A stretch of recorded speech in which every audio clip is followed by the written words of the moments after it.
moi je suis tondeur de moutons, mais avant d'être tondeur de moutons, je suis aussi éleveur de moutons, passionné du mouton.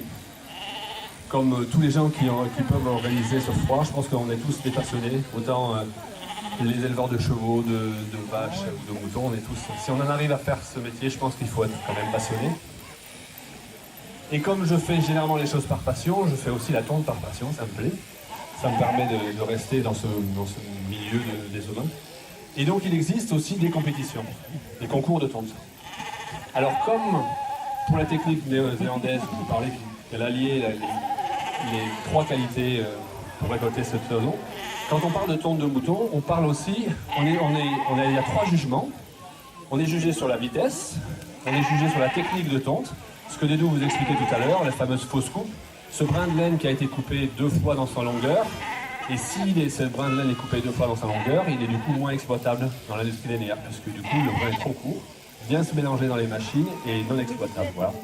Et le troisième critère, c'est la finition, c'est la qualité de tonte, voilà, pour éviter que le mouton soit blessé, qu'il reste des mèches sur la toison. Et donc ces 3 notes correspondent aux 3 métiers qui tournent autour du mouton. La vitesse, c'est pour le tondeur, parce que nous, tondeurs, on est payé à la tâche. On est payé au mouton, donc plus on tombe rapidement, plus on gagne notre vie. Donc cette note du temps est pour le tondeur. La deuxième, la technique, c'est pour l'industrie lainière.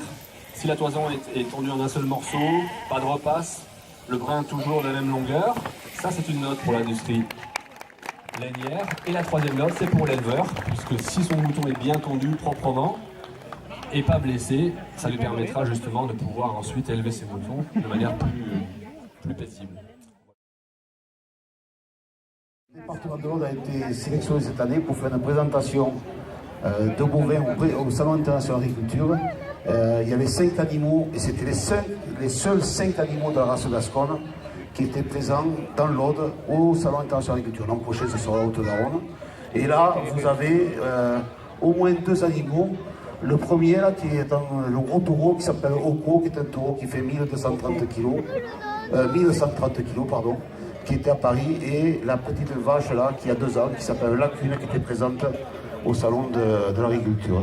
Donc c'était une aventure qui a été soutenue par le département de l'Aude, avec un partenariat. On a longuement discuté avec M. Viola, ainsi qu'avec ses services techniques, et il nous a permis de financer une partie du voyage à Paris, c'est vrai.